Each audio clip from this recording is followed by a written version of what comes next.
Hello.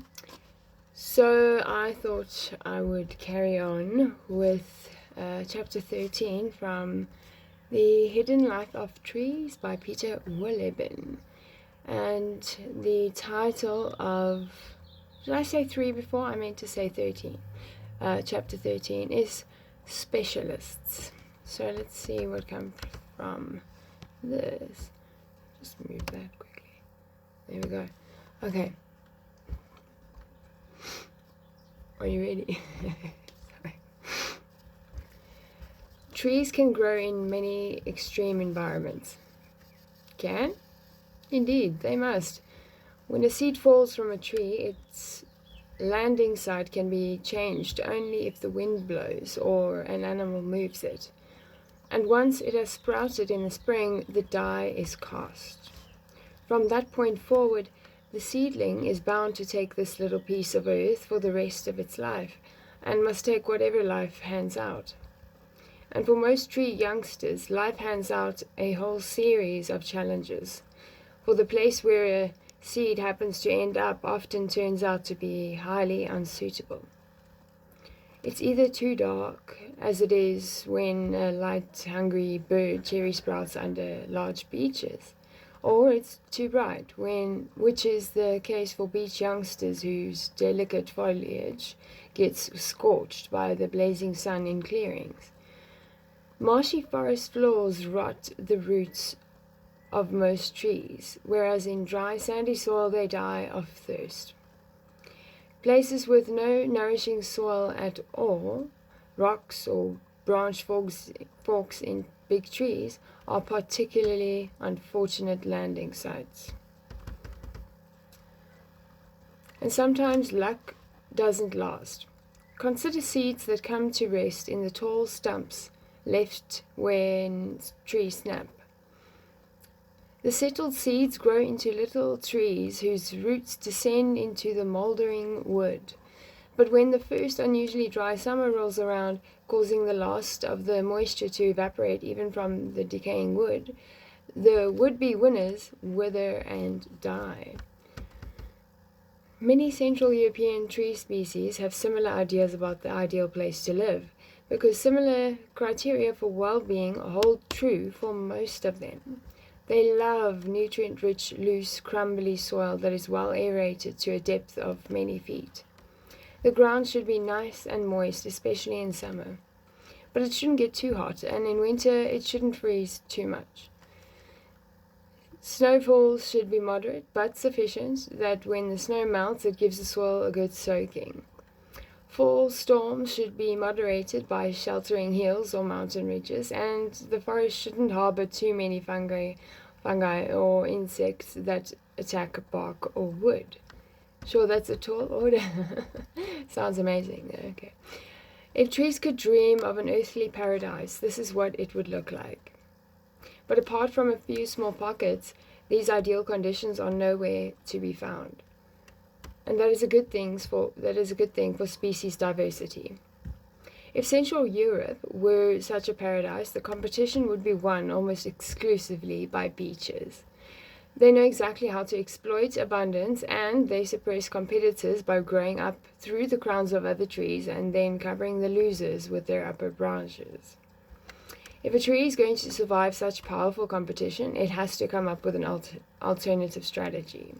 But deviations from the arboreal idea of paradise make life difficult for trees, and any tree that wants to find an ecological niche next to a beach must be ready to practice self-denial in one area or another. But are we really talking about ecological niches? As almost no habitat on Earth offers ideal living conditions, it's actually got more to do with the tree adapting than the niche being ideal. There are any number of difficult sites, and a tree that can get along in such places can conquer an enormous geographical range. And that's basically what the spruce has done. Spruce can gain a foothold everywhere where summers are short and winters are bitterly cold, from the far north to the mountain ranges in Central Europe near the tree line. Because the growing season in Siberia, Canada, and Scandinavia is often only a few weeks long, A beech growing there wouldn't even have a chance to open up all its leaves before the end of the season. And the winter is so bitterly cold that the tree would have frostbite long before it was over. In such regions, it's the spruce that prevails. Spruce store essential oils in their needles and bark, which act like antifreeze. That's cool. That's cool. And that's why they don't need to jettison their green finery, but keep it wrapped around their branches in the cold season. As soon as the weather warms up in the spring, they can start photosynthesizing. Not a day is lost, and even if there are only a few weeks in which sugar and wood can be produced, the tree can still grow an inch or two every year. However, holding on to needles is also extremely risky. Snow lands on the branches and accumulates until the load is so heavy that it can break the tree. The spruce employs two defense mechanisms to avoid this. First, a spruce usually grows an absolutely straight trunk. When a structure is nice and vertical, it is difficult to upset its equilibrium. Second, in summer, the branches stick out horizontally. As soon as the snow lands on them, they gradually angle down until they are layered one on top of the other like tiles on a roof.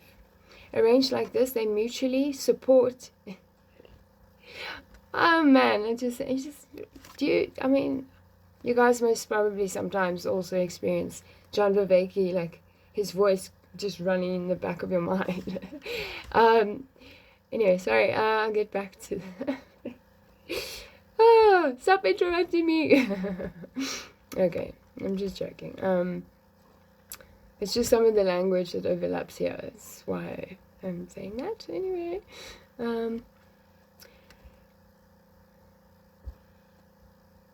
okay, I'm just trying to. Yeah. Okay, as soon as snow lands on them, they gradually angle down until they are layered one on top of the other like tiles on a roof. Arranged like this, they mutually support each other, and the tree, when viewed from above, presents a much skinnier profile. This means that most of the snow falls around the tree and not on it. Spruce growing in snowy areas at high altitudes or in the far north also form very long, narrow crowns with short branches, and these slim trees down even more. Holding on to needles flirts with yet another danger. Needles increase the surface area the tree presents to the wind, and therefore spruce are prone to toppling over in winter storms. The only thing that protects them is their extremely slow rate of growth. Trees hundreds of years old are often no taller than 30 feet, and statistically speaking, the danger of being blown over doesn't increase significantly until the trees are more than 80 feet tall. The natural forest in Central European latitudes is overwhelmingly beech, and beech trees allow every little light to reach the ground.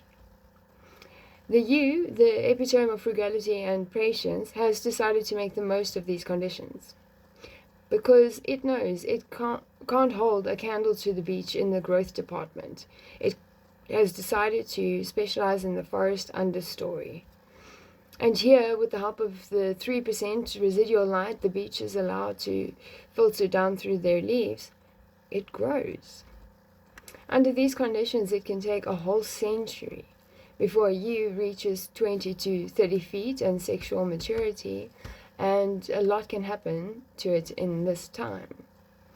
Herbivores can nibble it down and set it back by decades, or worse, a dying beech could knock it over completely. But this tough little tree has taken precautions. Right from the beginning, it puts considerably more energy into building up its root system than other species of trees. Here, it stashes away nutrients, and if misfortune strikes above ground, it grows right back without missing a beat. This often leads to the formation of multiple trunks, which may merge when the tree reaches an advanced age, giving the tree an untidy appearance. And boy, can these trees grow old. Living to be 1,000 years or more, they easily outstrip the closest competition, and over the course of centuries, they increasingly get to bask in the sun whenever an old tree growing above them breathes its last. Despite this, yews grow no more than 65 feet tall. They are fine with this, and they don't strive to reach greater heights. The hornbeam, which, though you wouldn't know it from its name, is related to the birch, tries to imitate the yew, but it is not quite so frugal in its habits and needs a bit more light. But it does survive under the beeches, even though it doesn't grow into a large tree here. A hornbeam really grows taller than 65 feet anyway, and reaches that height only when it grows under trees that allow light through, such as oaks. Here, the hornbeam is free to develop, and as it doesn't get in the way of the larger oaks, at least, there is plenty of room for both species. But often along, okay. But often along comes a beech that pulls rank on both of them and grows up and over the oaks. The hornbeam can compete only where there is not only a great deal of shade, but also a severe drought and heat. Here, beeches have to give up eventually, which means on dry south-facing slopes at least, the hornbeam stands a chance of emerging the winner. The swampy ground and standing oxygen-depleted water in. Yep. Hello, it's still inside my... In swampy ground and standing oxygen-depleted water, the roots of most trees don't survive, and the trees die off. You find these conditions near springs or along the banks of streams where floodplain is regularly underwater. Say a beechnut finds itself there by mistake and sprouts. At first it might grow into an imposing tree, but sometime during a summer thunderstorm the tree will fall over with its rotten roots loose. See, humans, that's proof that I'm not a robot, because I can make mistakes and react to them like I'm embarrassed because anyway, let's try again. But sometime during a summer thunderstorm, the tree will fall over when its rotten roots lose their footing. Spruce, pines, hornbeams, and birches run into similar problems when their roots spend some or all their time in stagnant water. It's completely the opposite for alders. At around 100 feet, it's true they don't grow as tall as their competitors, but they have no problem growing on unpopular swampy ground. Their secret is a system of air ducts inside their roots. That's so cool. Oh man, that's cool. These transport oxygen to the tiniest tips, but a bit like divers who are connected to the surface via a breathing tube.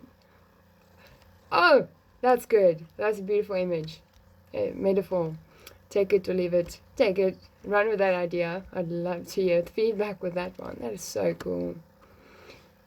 So I must say, Peter Wohlleben is a very good writer. I like his style. Yeah. Okay. In addition, the trees have cork cells in the lower parts of their trunks, which allow air to enter. It is only when the water level remains higher than these breathing holes for an extended period of time that the alders weaken sufficiently for their roots to fall victim to aggressive fungi. Yet again, I have to say, why do you end a chapter like that? Yeah, but I mean, that was it. The next chapter is chapter 14, and I think I will share the title. Tree or not tree. And if it said to tree or not to tree, that would be also pretty funny. And it would link to William Shakespeare. Oh, that's hilarious. But anyway, isn't it funny how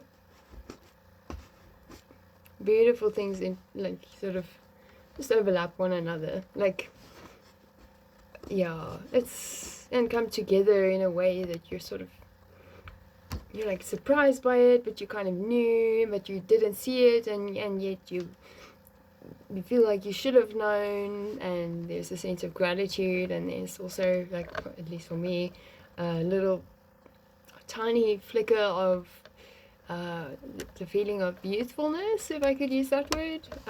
I suppose maybe it's just sort of,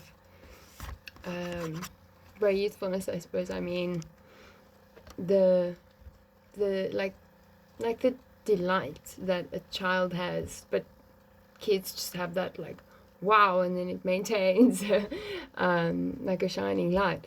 And yeah, but for me, it's not always like that. So this was delightful, and I will see you next time.